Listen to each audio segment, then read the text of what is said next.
کا سمجھنا بڑا ضروری ہے۔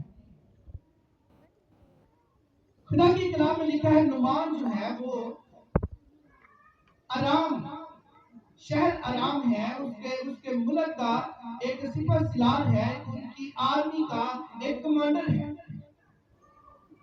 ارام جو ہے یہ آج کا موجودہ ملک جو ہے وہ شام کا ملک ہے۔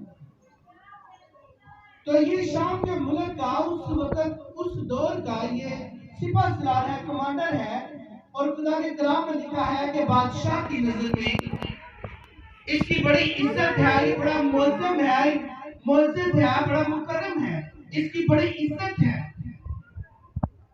کیونکہ یہ بہت بڑا سورما بھی ہے۔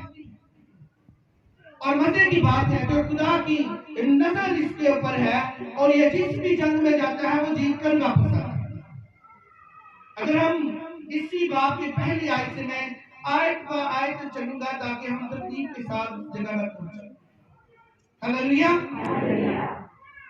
خدا کا کلام سکھاتا ہے کہ اس شخص کو جو بادشاہ کی نظر میں بڑا قابل عزت ہے اور زبردست، یہ سورما بھی ہے، بہادر ہے، ان کی آرمی کا لیڈر بھی ہے، ظاہر ہے اس کے ساتھ اس کا روب اور دبدبا بھی ہے۔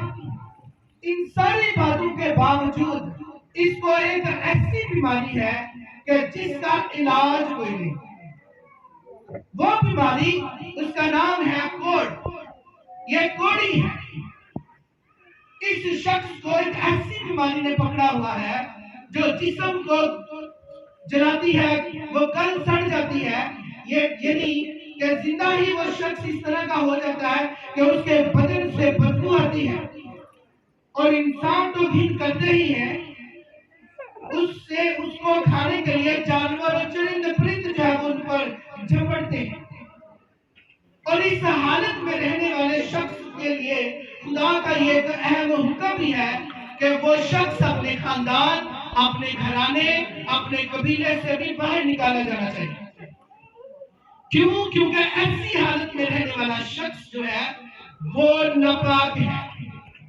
اور پھر یہی تک بات نہیں، وہ شخص ناپاک ہے، جس چیز کو وہ چھوئے گا وہ چیز بھی ناپاک ہو جائے گی، جس چیز پر اس کا سایہ پڑے گا تو وہ چیز بھی ناپاک ہو جائے گی۔